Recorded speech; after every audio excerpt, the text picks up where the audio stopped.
Hello everyone, আসসালামু আলাইকুম। Welcome to new video. আমার প্রত্যেক দিন একটা টপিকই থাকে, সেটা হলো মাঠে খেলতে আসি আর কোনো না কোনো ভিডিও তৈরি করি। সো রিসেন্টলি একটা সবচেয়ে বড় টপিক হলো আমরা বাঙালি জাতি যারা আছি, আমাদের কিন্তু একটা ভাইরালের দিকে কিন্তু আমরা বেশি টানি। যেমন মাঝখানে দেখেন একটা জিনিস কি, সাকিব খান, বুবলিয়ান, অপবিশ্বাস এই তিনজনকে নিয়ে খুব মাতামাতি করছে। বাট এখন আবার নিয়ে নতুন টপিক, সেটা হলো দেব আর শুভশ্রী, তাদেরকে এক করতে হবে। মানে তাদের ফেসবুক পোস্ট, কমেন্ট সব কিছু নিয়ে এমন এক অবস্থায় আছে যে ফেসবুকে ঢুকলেই একমাত্র জাস্ট আছে কারা, যে এই বিষয়টা নিয়ে শুধু সবাই এখন মাতামাতি করতেছে, দেব আর শুভশ্রী। এছাড়া নিয়ে কোনো টপিক নেই, কারণ কমেন্ট বলেন সকল কিছুতেই তাদেরকে শুধু। আসলে এগুলা আমাদের কাজ নাই তো, যে কারণে আমরা এগুলো নিয়ে করে থাকি। তো যদি ওরকমভাবে আমাদের কাজ থাকতো, ব্যস্ততা থাকতো, যেমন জাপানের দিকে আপনি থাকান, জাপানের মানুষ কিন্তু খুবই খুবই ব্যস্ত।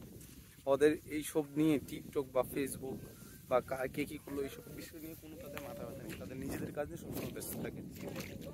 আসলে এটাই বাস্তবতা, আমাদের এটাই করা উচিত। বাট আমরা ফেসবুকে এইসব নিয়ে আমি ঢুকলে এইসব দেখতে পাই। সো আজকে আমরা সবাই চলে আসছি, আমাদের সকলেই আছে এখানে। সো আজকেও একটা সুন্দর ম্যাচ হবে। সো ভাবলাম যে আমার ভিউয়ার্স যারা আছে তাদের সাথে টুকটাক সব বিষয় নিয়ে কথা বলি, ওই বিষয়টা নিয়ে কথা বলা উচিত। সো এই ছিল আজকের টপিক।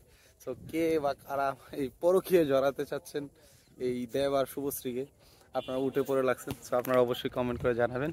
আর যে বা যারা অনেক খুশি হয়েছেন কমেন্ট করে জানাবেন। এই দেব আর শুভশ্রী একসাথে কাজ করার জন্য যারা খুশি হয়েছেন কমেন্ট করে জানাবেন। বাই বাই, দেখা হচ্ছে নতুন ভিডিওতে। এই পর্যন্ত ভালো থাকুন, সুস্থ থাকুন, আল্লাহ হাফেজ।